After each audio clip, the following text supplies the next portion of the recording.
हाँ जी, हम बात कर रहे थे नाइट्रोजन मेटाबॉलिज्म के, उसमें हमने ट्रांस एमिनेशन और डी एमिनेशन को डिस्कस किया कि इमाइनो एसिड पूल जो हमारी बॉडी में होता है, यानी डाइट से आप इनटेक कर रहे होते हैं इमाइनो एसिड्स का, या प्रोटीन्स की ब्रेकडाउन से इमाइनो एसिड्स जो आपकी बॉडी में मौजूद होते हैं उनका आगे कैसे कैटाबॉलिज्म होता है या एनाबॉलिज्म होता है। एनाबॉलिज्म का मतलब ये है कि बायोसिंथेटिक प्रोसेस में वो इस्तेमाल हों, और किस तरह से इस्तेमाल होंगे कि नए उन इमाइनो एसिड्स की डीएमिनेशन या ट्रांस एमिनेशन से नए इमाइनो एसिड्स बनना, ठीक है। जो नए इमाइनो एसिड्स बन रहे हैं उनको प्रोटीन्स में इनकॉर्पोरेट करना, या फिर उनसे नाइट्रोजनस बेसिस या न्यूक्लियोटाइड्स वगैरह बनाना, ठीक है। इस तरह से इस्तेमाल हो सकते हैं। और जो इसका एक और कैटाबॉलिक पाथवे है, वो इसका है एनाबॉलिक भी और कैटाबॉलिक भी पाथवे है, वो है यूरिया साइकिल। यूरिया साइकिल में क्या होता है कि जो एक्सेसिव नाइट्रोजन होती है वो यूरिया की फॉर्म में बॉडी से एक्सक्रीट कर दी जाती है, यानी बनती तो वो यूरिया जो है वो लिवर में है, लेकिन उसको ट्रांसपोर्ट किया जाता है किडनीज तक, और फिर वहां से बॉडी से उसको एक्सक्रीट कर दिया जाता है एक्सेसिव नाइट्रोजन को in the form of urea from kidneys, ठीक है। उसमें हमने अब ये देखा है कि इमाइनो एसिड जो है, जब उनका एनाबॉलिज्म होता है तो नए इमाइनो एसिड्स बनते हैं। नए इमाइनो एसिड्स कौन से होंगे? नॉन एसेंशियल इमाइनो एसिड्स, ऐसे इमाइनो एसिड्स जो कि आपकी बॉडी बना सकती है। किस तरह से बना सकती है? ट्रांस एमिनेशन से। एक इमाइनो एसिड से दूसरे किसी और इमाइनो एसिड पे इमाइन ग्रुप ट्रांसफर कर देना, इसको हम कहते हैं ट्रांस एमिनेशन। जब एक इमाइनो एसिड से दूसरे पे ट्रांसफर किया जाता है तो जिस इमाइनो एसिड से इमाइन ग्रुप रिमूव किया जाता है उसको हम कहते हैं ये कीटो एसिड है। जिस ऐसा एसिड जिसके साथ कीटोनिक ग्रुप भी है और कार्बोक्सिलिक ग्रुप भी है वो है कीटो एसिड। और ऐसा इमाइनो एसिड जिसके साथ कार्बोक्सिलिक और कीटोनिक ग्रुप के साथ ही इमाइन ग्रुप भी है उसको हम कहेंगे इमाइनो एसिड। इमाइन ग्रुप हम कहाँ से रिमूव कर रहे हैं? इमाइनो एसिड से। उसको अटैच कहाँ पे कर रहे हैं? कीटो एसिड के ऊपर। कीटो एसिड क्या बन जाएगा? इमाइनो एसिड। और इमाइनो एसिड जिसके ऊपर से हमने इमाइन ग्रुप को रिलीज करवाया है वो क्या हो जाएगा? कीटो एसिड, ठीक है। तो ऐसे इमाइनो एसिड जो बॉडी खुद सिंथेसाइज कर सकती है उनको कहते हैं non essential amino acid. Alanine, asparagine, aspartate, cysteine, glutamate, glutamine, glycine, proline, serine, tyrosine, ये सारे कौन से हैं? ये नॉन एसेंशियल इमाइनो एसिड्स हैं, यानी अगर आप अपनी डाइट में इनको नहीं भी ले रहे तो बॉडी खुद ही इनके सिंथेसिस करवा लेगी। और दूसरे जो हैं वो हैं essential amino acids. Essential amino acids कौन से हैं? Arginine, histidine, isoleucine, leucine, lysine, methionine, phenylalanine, threonine, tryptophan, valine. ये इमाइनो एसिड्स जो हैं ये जरूरी है कि आप अपनी डाइट में ये इमाइनो एसिड्स इनका इंटेक करें। बॉडी इनको खुद सिंथेसाइज नहीं कर सकती, ठीक है। जो बॉडी खुद सिंथेसाइज कर सकते हैं उनको हम कहते हैं ये नॉन एसेंशियल अमीनो एसिड्स हैं, ठीक है।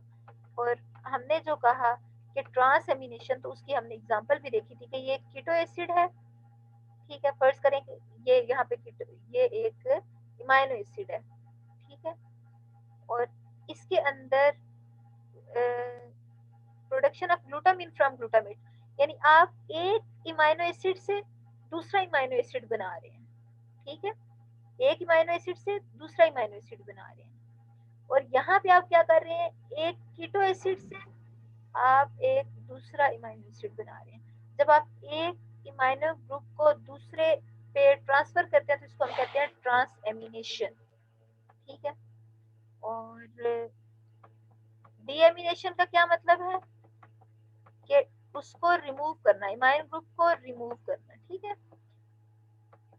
मैं आपको मेरा ख्याल है, हाँ, ये यहाँ से आप देखिए एक ओवरव्यू कि नाइट्रोजन मेटाबॉलिज्म किस तरह से हो रहा है। इमाइनो एसिड्स का मेटाबॉलिज्म, इमाइनो एसिड से अगर आप उनसे रिमूव आपने किया इमाइन ग्रुप और किसी और पे अटैच किया, ठीक है, तो जिससे रिमूव किया वो कीटो एसिड बन गया, जिस पे अटैच किया वो कोई और बन गया। जैसे कि अगर अल्फा कीटोग्लूटरेट एक कीटो एसिड है, आप इसके साथ इमाइनो ग्रुप अटैच किया आपने तो ये किस में कन्वर्ट हो गया? ग्लूटामेट में, ठीक है।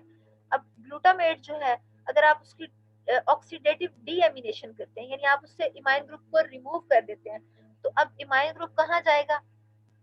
इमाइन ग्रुप जो है वो यूरिया साइकिल में एंटर होगा, कार्बन डाइऑक्साइड के साथ ये इमाइन बाइंड करेगी और यूरिया की सूरत में एक्सक्रीट हो जाएगी, ठीक है। अब हमने जो देखना है, एक तो मैं आपको मेरा ख्याल है डीएमिनेशन भी दिखा देती हूँ।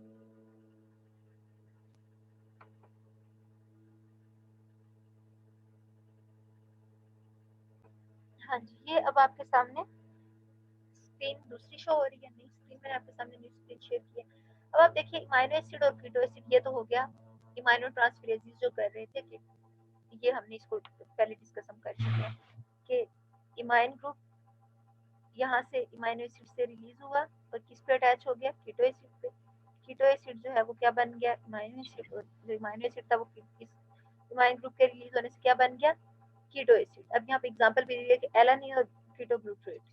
एलानिन से इमाइन ग्रुप ट्रांसफर हुआ कीटो ग्लूट्रेट पे, तो ये किस में कन्वर्ट हो गया, ग्लूटामेट में।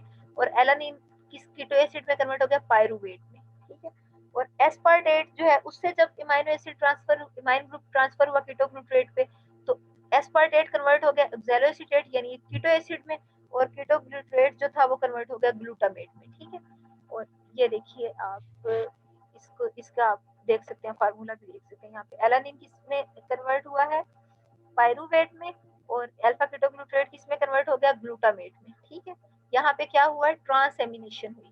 ठीक है, अब नेक्स्ट आप देखिए डीएमिनेशन। डीएमिनेशन कैसी हो सकती है, ऑक्सीडेटिव भी और नॉन ऑक्सीडेटिव भी। ऑक्सीडेटिव कहाँ पे होती है, लिवर और किडनी के माइटोकॉन्ड्रिया में हो सकती है, लिवर और किडनी सेल्स में माइटोकॉन्ड्रिया में होती है। ठीक है, और इसको कौन कैटालाइज करता है, ग्लूटामेट डीहाइड्रोजिनेज। और यहाँ पे क्या होता है डीएमिनेशन में कि इमाइन ग्रुप का रिमूवल होता है। रिमूव एक से जिससे होता है उसको हम कहते हैं कि ये जो इमाइनो एसिड था ये किसमें कन्वर्ट हो गया, कीटो एसिड। और जिस कीटो एसिड, जिस अगले दूसरे कीटो एसिड पे आप ट्रांसफर करते हैं इमाइन ग्रुप को, तो जब आप ट्रांसफर करते हैं इमाइन ग्रुप को, इसको हम कहते हैं ट्रांसएमिनेशन। ठीक है, अच्छा अब ग्लूटामेट जो है ये बहुत इंपॉर्टेंट है इस सारे प्रोसेस में, ये जो इमाइनो एसिड का मेटाबॉलिज्म हो रहा है। ठीक है, क्योंकि ये जो है इमाइनो एसिड जो इमाइन ग्रुप है उसको एक्सेप्ट करता है ग्लूटामेट। ठीक है, और ट्रांसएमिनेशन जो है वो भी इसकी ग्लूटामेट की जो है वो ज्यादा इजीली होती है। ठीक है, यानी कि जितने अब आप इमाइन ग्रुप जो है वो रिलीज करवा रहे हैं, जो आपके पास एक्सेसिव नाइट्रोजन है, आप सिंपली एक इमाइनो एसिड की सूरत में उस सारे को इकट्ठा करते जा रहे हैं, और वो कौन सा इमाइनो एसिड है, ग्लूटामेट। ठीक है, और ग्लूटामेट ही वो वाहिद इमाइनो एसिड है जो कि ऑक्सीडेटिव डीएमिनेशन शो करता है। यानी अगर आपने अब एक्सेसिव नाइट्रोजन को रिलीज करना है तो आप कैसे रिलीज करेंगे, ग्लूटामेट के थ्रू। ठीक है, यानी ग्लूटामेट की ऑक्सीडेशन जो है वो इजीली हो सकती है मेमेलियन टिश्यू। तो इस तरह से अगर आपने इमाइनो एसिड को रखना भी है, सॉरी इमाइन को, नाइट्रोजन को रखना भी है, तो किस सूरत में रखेंगे, ग्लूटामेट के, ग्लूटामेट की सूरत में, यानी इमाइन ग्रुप इसके साथ अटैच करके। और दूसरा किस सूरत में रखेंगे कि अगर आपने रिमूव करना है तो वो भी आप ग्लूटामेट की डीऑक्सीडेशन इजीली करके तो एक्सेसिव नाइट्रोजन को रिलीज भी कर सकते हैं। तो इस वजह से जो ग्लूटामेट है वो अपना बड़ा इंपॉर्टेंट रोल प्ले करता है इसमें, ये नाइट्रोजन मेटाबॉलिज्म में, इमाइनो एसिड मेटाबॉलिज्म में। और इसको कौन, ये जो ट्रांसएमिनेशन है इसको कौन सा ये जो है एंजाइम वो कंट्रोल करता है, ट्रांस डीएमिनेशन एक तो इसमें होती है। ये जो जो मैं आपको बता रही हूँ ना, तो आप इसको खुद भी सोचेंगे तो आपको समझ आएगी ट्रांस डीएमिनेशन का क्या मतलब है। यानी इमाइन ग्रुप ट्रांसफर हो रहा है एक से, और दूसरे की क्या हो रही है, डीएमिनेशन हो रही है, तो इसको कहते हैं ट्रांस डीएमिनेशन। ठीक है, यानी ट्रांसफर से पहले क्या होता है, डीएमिनेशन। और अगर आपने उसको रिलीज करवाना है एक्सेसिव नाइट्रोजन को, आपने इमाइन ग्रुप किस पे ट्रांसफर कर लिया, इस पे ग्लूटामेट पे उसको ट्रांसफर कर लिया, ग्लूटामेट की सूरत में उसको सेव कर लिया और उस स्टोर कर लिया, और उसके बाद क्या किया, उसकी डीएमिनेशन से इसको एक्सेसिव नाइट्रोजन को एक्सक्रीट कर दिया। ठीक है, और यहाँ पे ग्लूटामेट की सूरत में जो ऑक्सीडेशन होती है वो कौन सी होती है, ऑक्सीडेटिव डीएमिनेशन होती है। ठीक है, समझ आ गई यहाँ तक आपको कि ग्लूटामेट का क्या रोल है।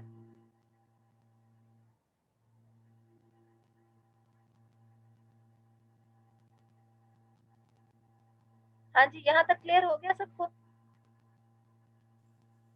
जी मैम। यस। अगर नहीं क्लियर हुआ तो मैं इसको रिपीट कर देती हूँ, या हम आगे चलें।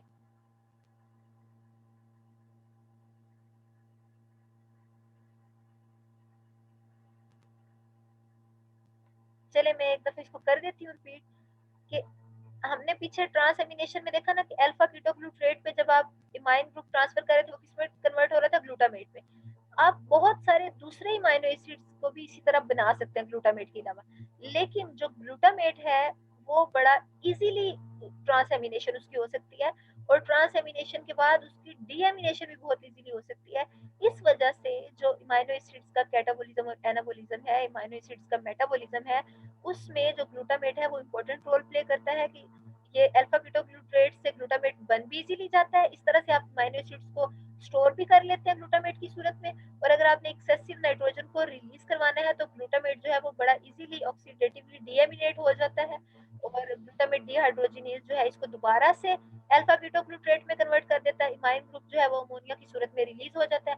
अमोनिया को आप डाल देते हैं उसमें यूरिया साइकिल में, और आप वहां से एक्सेसिव नाइट्रोजन को रिलीज करवा देते हैं। इस तरह जो ग्लूटामेट है वो इंपॉर्टेंट रोल प्ले करता है। ठीक है, अब नॉन, हमने कहा ऑक्सीडेटिव डीएमिनेशन, और दूसरा कौन सा था, non oxidative deamination. Non oxidative deamination जो है वो किन में होती है, तीन है ये जो इमाइनो एसिड, सीरीन, थ्रियोनिन और होमोसीरीन। ये जो है हाइड्रोक्सी इमाइनो एसिड्स हैं, और इनमें नॉन ऑक्सीडेटिव डीएमिनेशन होती है। पीएलपी डिपेंडेंट डीहाइड्रोजिनेजेस जो है, डीहाइड्रोटेजेस जो है वो इनको इनके कीटो एसिड्स में कन्वर्ट कर देते हैं, यानी इमाइन ग्रुप इनसे रिलीज करवा देते हैं विदाउट एक्सपेंडिचर ऑफ ऑक्सीजन।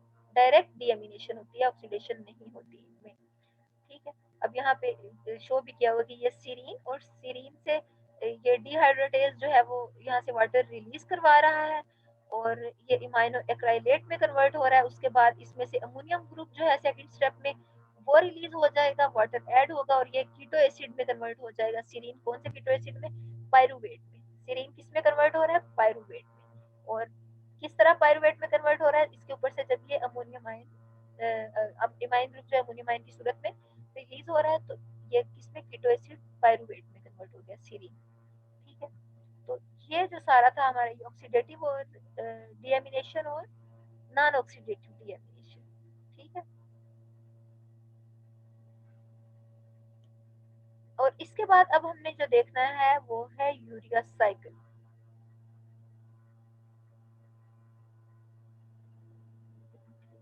अब मैं आपके सामने स्क्रीन शेयर करती हूँ और हम यूरिया साइकिल को देख लेते हैं। यूरिया साइकिल कोई बहुत उसमें लंबा चौड़ा नहीं है। यूरिया साइकिल जो है वो सिंपली 5 स्टेप्स पे कंसिस्ट करता है। ठीक है, पहले जो 2 स्टेप्स हैं वो कहाँ पे होते हैं, साइटोप्लाज्म में होते हैं, साइटोसोल में होते हैं, और जो अगले 3 स्टेप्स हैं वो कहाँ पे होते हैं, माइटोकॉन्ड्रिया में होते हैं। तो इसका मतलब है कि पहले 2 स्टेप्स के जो एंजाइम्स हैं वो कहाँ पे होते हैं, माइटोकॉन्ड्रिया में होते हैं, और अगले जो सॉरी साइटोसोल में, माइटोकॉन्ड्रिया में पहले 2 स्टेप्स होते हैं और साइटोसोल में लास्ट 3 स्टेप्स होते हैं। ठीक है, तो जो पहले 2 स्टेप्स हैं उनके जो एंजाइम्स हैं वो कहाँ पे होंगे, माइटोकॉन्ड्रिया में, और अगले 3 स्टेप्स के होंगे साइटोसोल में। ठीक है, अब इसमें जो 4 स्टेजेस आती हैं, यूरिया की सिंथेसिस में 4 स्टेजेस होती हैं। पहले में ट्रांसएमिनेशन होती है, दूसरे में ऑक्सीडेटिव डीएमिनेशन ऑफ ग्लूटामेट, फिर उसके बाद क्या होता है, अमोनिया जो है वो ट्रांसपोर्ट होता है। ठीक है, और उसके बाद जो है ये जो यूरिया साइकिल है वो होता है। ठीक है, अब हम इसमें देखते हैं यूरिया साइकिल को। ये देखिए, ये जो ये आपको क्लियर नजर आ रहा है, नो मैम।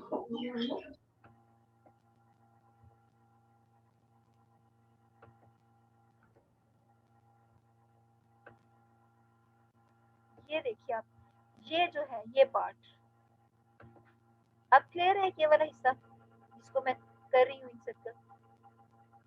Yes ma'am. ठीक है, ये आप देखिए, ये जो पहले 2 स्टेप्स हैं, ये देखिए यहाँ पे शो भी किया, फर्स्ट और सेकंड स्टेप, ये कहाँ पे होते हैं, ये माइटोकॉन्ड्रिया में होते हैं। अगले 3 स्टेप्स कहाँ पे होते हैं, साइटोसोल में। जो 2 पहले माइटोकॉन्ड्रिया में होते हैं वो कौन से होते हैं, बेसिकली हमने यूरिया साइकिल में क्या करना है, यूरिया बनाना है। किस लिए बनाना है, एक्सेसिव नाइट्रोजन को रिलीज करना है। नाइट्रोजन को किस तरह से रिलीज किया जाएगा, नाइट्रोजन किस सूरत में रिलीज होती है, वहां से इमाइन ग्रुप की सूरत में, अमोनियम आयन की सूरत में। अब अमोनियम आयन किसके साथ कंबाइन कर रहे हैं, कार्बन डाइऑक्साइड के साथ। अमोनियम आयन और कार्बन डाइऑक्साइड दोनों कंबाइन करके क्या बनाते हैं, कार्बामाइल फॉस्फेट। और कौन सा एंजाइम इस रिएक्शन को कैटालाइज करता है, एन एसिटाइल ग्लूटामेट। और यहाँ पे आपको 2 ATPs भी चाहिए होते हैं, 2 ATP चाहिए होते हैं, और उसके अलावा एन एसिटाइल ग्लूटामेट जो है वो इस रिएक्शन को कैटालाइज करता है और कार्बन डाइऑक्साइड और अमोनियम आयन किसमें कन्वर्ट हो जाते हैं, कार्बामाइल फॉस्फेट में। कार्बामाइल फॉस्फेट जो है वो सेकंड स्टेप में उससे क्या बनता है, सिट्रुलिन। सेकंड स्टेप को कौन सा एंजाइम कैटालाइज करता है, ऑर्निथिन ट्रांसकार्बामाइलेज। ऑर्निथिन ट्रांसकार्बामाइलेज जो एंजाइम है वो कार्बामाइल फॉस्फेट को सिट्रुलिन में कन्वर्ट कर देता है। ठीक है, अब यहाँ पे क्या होता है कि ये जो फॉस्फेट है ये रिलीज हो रहा है। ठीक है, फॉस्फेट रिलीज हो रहा है, और ये जो कार्बामाइल फॉस्फेट था किसके साथ अटैच हो रहा है, ऑर्निथिन के साथ। यूरिया साइकिल को हम ऑर्निथिन साइकिल भी कहते हैं क्योंकि यूरिया साइकिल स्टार्ट ऑर्निथिन से होता है। ठीक है, ये जो कार्बामाइल फॉस्फेट है, अगर आपने यूरिया साइकिल में इसको एंटर करना है तो किसके साथ एंटर करेंगे, ऑर्निथिन के साथ। जैसे हमने वो क्रेब्स साइकिल में देखा था कि वो ऑक्सैलोएसीटेट के साथ एसिटाइल को बाइंड करता है, तो तब वो साइकिल स्टार्ट होता है। इसी तरह से कार्बामाइल फॉस्फेट किसके साथ बाइंड करेगा, ऑर्निथिन के साथ, और ऑर्निथिन के साथ बाइंड करने के बाद ये कन्वर्ट हो जाएगा सिट्रुलिन में। चूंकि ये ऑर्निथिन से स्टार्ट हो रहा है तो इसको हम ऑर्निथिन साइकिल भी कहते हैं। ठीक है, अब यहाँ पे ये दोनों जब कंडेंस हो रहे हैं कार्बामाइल फॉस्फेट और ऑर्निथिन, तो कौन सा इसको एंजाइम करवा रहा है कैटालाइज, ऑर्निथिन ट्रांसकार्बामाइलेज। ठीक है, और किस में कन्वर्ट कर रहा है, सिट्रुलिन में। तो ये सिट्रुलिन बन के कहाँ पे ट्रांसफर हो जाती है, ट्रांसपोर्ट हो जाती है साइटोसोल में। ठीक है, अब साइटोसोल में थर्ड जो स्टेप है, थर्ड रिएक्शन वो साइटोसोल में होता है। सिट्रुलिन जो है वो कन्वर्ट होती है एस्पार्टेट में। ठीक है, और एस्पार्टेट जो है ये कन्वर्ट होता है अर्जिनिनोसक्सिनेट में। ये बड़ा इंपॉर्टेंट स्टेप है। एस्पार्टेट किसमें कन्वर्ट हो रहा है, अर्जिनिनोसक्सिनेट में। कौन सा एंजाइम कन्वर्ट करवा रहा है, अर्जिनिनोसक्सिनेट सिंथेज। ठीक है, और यहाँ पे फिर 2 एटीपी जो है वो यूज होते हैं टोटल, यानी कि 4 एटीपी अब यहाँ तक यूज हो गए, और 4 ही एटीपी यहाँ पे यूज होते हैं। ठीक है, और 2 एटीपी बनते हैं, सॉरी 1 एटीपी बनेगा, कौन देखते हैं आगे। अच्छा, एस्पार्टेट जो है वो किसमें कन्वर्ट हो रहा है, अर्जिनिनोसक्सिनेट में। अब आप देखिए कि एस्पार्टेट जो है, सॉरी सिट्रुलिन और एस्पार्टेट दोनों कंबाइन करते हैं। जैसे फर्स्ट स्टेप में आपने यहाँ पे देखा था कि ऑर्निथिन और क्या कंबाइन कर रहा है, ऑर्निथिन के साथ क्या कंबाइन कर रहा था, कार्बामाइल फॉस्फेट। कार्बामाइल फॉस्फेट और ऑर्निथिन जो है ये दोनों कंबाइन करके क्या बनाते हैं, सिट्रुलिन। अब सिट्रुलिन और एस्पार्टेट ये बड़ा इंपॉर्टेंट स्टेप है। सिट्रुलिन और एस्पार्टेट जब कंडेंस करते हैं तो उसके बाद बनता है अर्जिनिनोसक्सिनेट। जो फर्स्ट ये अमोनियम ये जो था नाइट्रोजन अमाइन ग्रुप, ये कहाँ से आ रहा था, डायरेक्टली आ रहा था यूरिया साइकिल में। डायरेक्टली कहाँ से आ रहा था, ट्रांसएमिनेशन या डीएमिनेशन से जो रिलीज हो रहा था। ये सिंपली हमारे पास ये वो नाइट्रोजन थी। अब जो यूरिया की सेकंड इमाइन ग्रुप है, यूरिया जो हम देखते हैं कार्बन के साथ 2 NH2 बाइंड होते हैं ना, तो ये जो NH2 एक है ये कहाँ से इमाइन ग्रुप आ रहा है, डायरेक्टली यूरिया साइकिल में आ रहा है। दूसरा जो है वो एस्पार्टेट से आता है। ठीक है, दूसरा कहाँ से आएगा, एस्पार्टेट से आएगा। एक आ रहा है डायरेक्टली और दूसरा कहाँ से आ रहा है, एस्पार्टेट से। अब ये दोनों सिट्रुलिन और एस्पार्टेट जब आपस में कंडेंस करते हैं तो ये बना देते हैं अर्जिनिनोसक्सिनेट।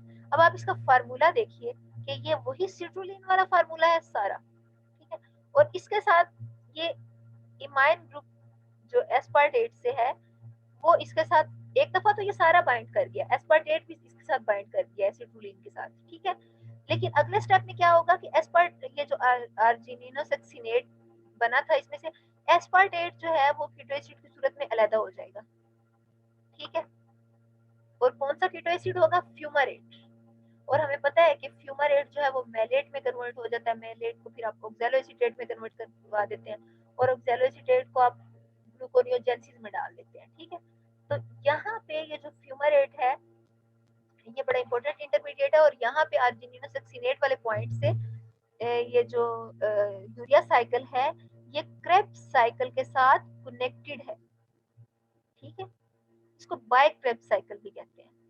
ये दोनों जो साइकिल्स हैं एक दूसरे के साथ कनेक्टेड है, किस पॉइंट पे, इस पॉइंट पे अर्जिनिनो सक्सिनेट। जब अर्जिनिनो सक्सिनेट ये किस तरह बना था, सिट्रुलिन और एस्पार्टेट के कंबाइन करने से, सिट्रुलिन और एस्पार्टेट कंबाइन किए, मकसद था सेकंड नाइट्रोजन को इसमें एंटर करना, सेकंड इमाइन ग्रुप को यूरिया बनाने के लिए। जब सेकंड इमाइन ग्रुप एंटर हो गया तो यहाँ से इसकी ब्रेकडाउन हुई और ये कीटो एसिड अलहदा हो गया। कौन सा कीटो एसिड, फ्यूमारेट, फ्यूमारेट मेलेट में कन्वर्ट हो गया, मेलेट ऑक्सैलोएसीटेट में, और ऑक्सैलोएसीटेट को आपने किस में डाल दिया, ग्लूकोनियोजेंसिस में। इस तरह से जो कार्बोहाइड्रेट्स मेटाबॉलिज्म और ये जो हम नाइट्रोजन मेटाबॉलिज्म, ये आपस में ये पाथवेज कैसे कनेक्टेड है हमने ये भी देख लिया, ठीक है। अच्छा जी, अब फोर्थ स्टेप जो है उसमें क्या हो रहा है, ये फ्यूमारेट, ये कीटो एसिड रिलीज हो गया और एंड पे फिर वही एक ही बच गया, आर्जिनिन, ठीक है। वो जो पीछे से हमारे पास था 6 कार्बन शुगर्स वाला, सॉरी शुगर कह रही हूँ, 6 कार्बन वाला मॉलिक्यूल, ठीक है, इमाइनो एसिड था, वही वाला अब भी हमारे पास बच गया, ठीक है। और इसके अंदर सिर्फ क्या हुआ है, एक जो इमाइन ग्रुप है वो ऐड हुआ है और जो कीटो एसिड था वो वहां से रिलीज हो गया है। और कीटो एसिड फ्यूमारेट के रिलीज होने से जो आर्जिनिनो सक्सिनेट था वो किस में कन्वर्ट हो गया, आर्जिनिन में। और कौन सा एंजाइम इसको कैटालाइज कर रहा है, आर्जिनिनो सक्सिनेज, ठीक है। अब जब आर्जिनिन जो है ये ऑर्निथीन में कन्वर्ट होता है, जब ये ऑर्निथीन में कन्वर्ट होता है तो इसमें से नाइट्रोजन जो है वो यूरिया की सूरत में रिलीज हो जाती है, दो नाइट्रोजन, ये और ये दोनों नाइट्रोजन रिलीज हो जाएंगे इस तरह से, यूरिया की फॉर्म में यहाँ से बॉन्ड ब्रेक होगा, C double bond O NH2 और NH2, ये यूरिया का फार्मूला, ये देखिए आप। तो दो ये जो इमाइन ग्रुप है पहला कहाँ से आया था, डायरेक्टली NH4 की सूरत में, अमोनियम की सूरत में, अमोनियम आयन की सूरत में, और सेकंड कौन सा था, सेकंड एस्पार्टेट से आया था। यानी बेसिकली हमारा मकसद ये है कि जो टॉक्सिक अमोनिया हमारी बॉडी में प्रोड्यूस हो रहा है उस अमोनिया को हम लेस टॉक्सिक सब्सटेंस में कन्वर्ट करें और उसको एक्सक्रीट कर दें। तो अमोनिया को हम किस में कन्वर्ट कर रहे हैं, यूरिया में। एक एमाइन ग्रुप कहाँ से आ रहा है, अमोनिया से डायरेक्टली, और सेकंड कहाँ से आ रहा है, एस्पार्टेट से आ रहा है। तो इस तरह से जो एक्सेसिव नाइट्रोजन है और जो टॉक्सिक अमोनिया प्रोड्यूस हो रहा है मेटाबॉलिज्म से, उसको हम डायरेक्टली रिमूव कर देते हैं by passing through urea cycle, ठीक है। यहाँ तक कोई पॉइंट आपको ना क्लियर हुआ हो,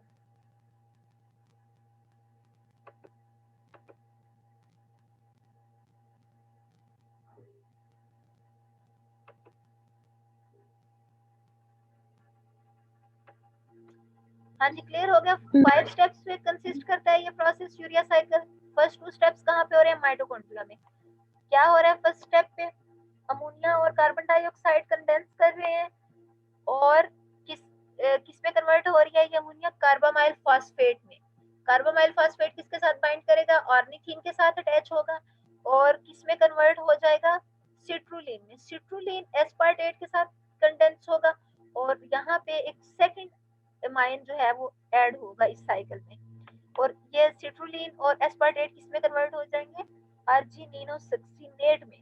और आर्जिनिनो सक्सिनेट जो है ये क्रेब्स साइकिल और यूरिया साइकिल को इस स्टेप पे दोनों कनेक्टेड है कि आर्जिनिनो सक्सिनेट जब इसकी ब्रेकडाउन होती है और इसमें से ये कीटो एसिड अलग होता है फ्यूमारेट की सूरत में, तो फ्यूमारेट जो है ये हमें पता है ये कीटो एसिड जो है ये इंटरमीडिएट प्रोडक्ट है, उसमें क्रेब्स साइकिल में ये कन्वर्ट होता है मेलेट में, मेलेट जो है ऑक्सैलोएसीटेट में, और ऑक्सैलोएसीटेट को आप ग्लूकोनियोजेंसिस में भी डाल सकते हैं, ठीक है।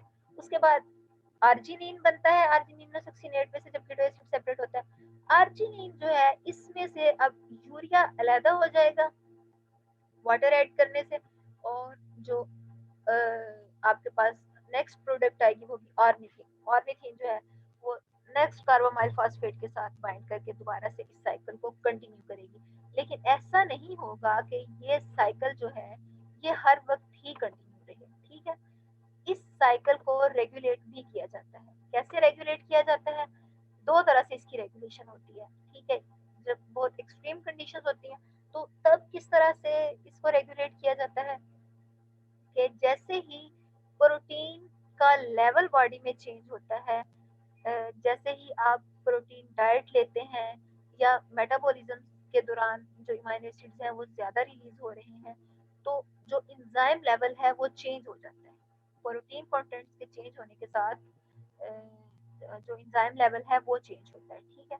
यानी अगर आप स्टार्वेशन पे हैं, फास्टिंग पे हैं, ठीक है, तो जो यूरिया साइकिल के एंजाइम्स है उनकी एक्टिविटी एलिवेट होती है। किस वजह से एक्टिवेट होती है? कि प्रोटीन कैटाबोलिज्म को इंक्रीज किया जाए।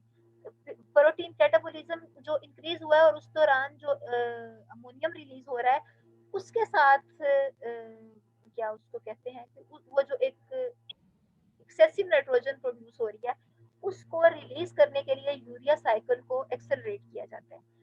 क्योंकि आपको पता है कि अगर आप स्टार्वेशन पे हैं तो फिर कार्बोहाइड्रेट्स तो नहीं होंगे ये एनर्जी नीड्स को पूरा करने के लिए।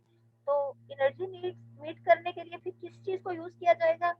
फैट्स को और प्रोटीन्स को, ठीक है। प्रोटीन्स कम इस्तेमाल होती है, फैट्स ज्यादा इस्तेमाल होते हैं, लेकिन बहरहाल प्रोटीन्स भी इस्तेमाल होती हैं, ठीक है। तो प्रोटीन्स जब ज्यादा इस्तेमाल होंगे ड्यूरिंग स्टार्वेशन तो उस दौरान फिर यूरिया साइकिल के एंजाइम्स की एक्टिविटी एलिवेट हो जाएगी to meet the increase rate of protein catabolism, ठीक है। अब उसके बाद क्या होगा कि ये हमने कहा कि ये कब हो रहा है? During starvation. या फिर कब होगा कि अब आपके जब प्रोटीन कंटेंट आपकी डाइट में चेंज हुए, बहुत ज्यादा हो गए, तब भी जो लेवल है वो चेंज होगा एंजाइम्स का प्रोटीन कंटेंट्स के ज्यादा होने से, और प्रोटीन कंटेंट्स कम होने से भी चेंज होगा। क्योंकि अगर प्रोटीन कंटेंट्स डाइट में कम है तो इंटरनली इमाइनो एसिड जनरेट किए जाएंगे जो प्रोटीन मौजूद है उनके कैटाबॉलिज्म से, ठीक है। और दूसरा ये कि फास्टिंग के दौरान अगर प्रोटीन डाइट जाहिर है आप नहीं ले रहे, कार्बोहाइड्रेट्स भी अब नहीं है, ग्लाइकोजन रिजर्व भी 8-10 घंटों बाद खत्म हो गए, तो अब किस पे डिपेंड करेंगे? प्रोटीन्स पे और फैट्स पे। तो प्रोटीन्स के कैटाबॉलिज्म से मीट करने के लिए क्या होगा कि यूरिया साइकिल की जो एंजाइम्स है उनकी एक्टिविटी एक्सेलरेट हो जाएगी, एलिवेट हो जाएगी। अच्छा, अब एक और तरीका क्या होता है रेगुलेशन का, जो आम तौर पे रेगुलेशन हो रही होती है आपकी बॉडी में, वो होती है कार्बामाइल फॉस्फेट सिंथेज 1 एंजाइम जो है इसकी रेगुलेशन से। कार्बामाइल फॉस्फेट सिंथेज 1 एंजाइम जो है इसको एक्सेलरेट, इसको स्टिमुलेट करता है, इसको एक्टिवेट करता है acetyl glutamate, N acetyl glutamate. ये जो है ये कार्बामाइल फॉस्फेट सिंथेज 1 की एक्टिविटी को इंक्रीज करता है, इस एंजाइम को स्टिमुलेट करता है। ये इसका एलोस्टेरिक एक्टिवेटर है CPS1 का, NAG, एन-एसिटाइल ग्लूटामेट जो है ये कार्बामाइल फॉस्फेट सिंथेज 1 का एलोस्टेरिक एक्टिवेटर है। यानी जब इसकी कंसंट्रेशन ज्यादा होती है तो ये इस एंजाइम के साथ बाइंड करता है और इसको एक्टिवेट करता है, ठीक है। और ये एंजाइम बनता किससे है? एसिटाइल ग्लूटामेट, एन-एसिटाइल ग्लूटामेट, ये बनता है ग्लूटामेट और एसिटाइल को ए के बाइंड करने से। एसिटाइल को ए और ग्लूटामेट, अब एसिटाइल को ए कब आएंगे? जाहिर है जब फैट्स का मेटाबॉलिज्म बहुत ज्यादा हो रहा है तब ये रिलीज होंगे एसिटाइल को ए। और ग्लूटामेट वो हमने पीछे देख लिया है कि ग्लूटामेट जो है ये कब ज्यादा होगा? जब एक्सेसिवली डीएमिनेशन हो रही होगी, यानी कि जब अमीनो एसिड्स का कैटाबॉलिज्म होता है तो उसमें ग्लूटामेट का बड़ा इंपॉर्टेंट रोल है कि ये इसमें ट्रांस डीएमिनेशन ये करवाता है, यानी कि इमाइन ग्रुप जो है वो इसके साथ बाइंड भी कर जाते हैं, और जब आपने इमाइन ग्रुप को रिलीज करवाना होता है तो ये इसकी डीएमिनेशन से इमाइन ग्रुप नाइट्रोजन जो है वो रिलीज भी हो जाती है, ठीक है। तो जब एक्सेसिवली ग्लूटामेट बन रहा है और एसिटाइल को ए भी है तो ये दोनों मिलकर क्या बना देंगे? N acetyl glutamate. N acetyl glutamate किसको एक्टिवेट कर देगा? कार्बामाइल फॉस्फेट सिंथेज 1 को। और जब ये कार्बामाइल फॉस्फेट बनेगा तो जाहिर है वो कार्बन डाइऑक्साइड के साथ बाइंड करेगा, यूरिया साइकिल जो है वो रन होगा और उससे एक्सेसिव नाइट्रोजन जो है वो यूरिया की साइकिल सूरत में एक्सक्रीट हो जाएगी बॉडी से, ठीक है। उसके अलावा अर्जिनिन जो है वो एक्टिवेटर है एन एसिटाइल ग्लूटामेट सिंथेज का, ठीक है। तो इस तरह से इस साइकिल को रेगुलेट किया जाता है। यानी ये आपको क्लियर हो गया?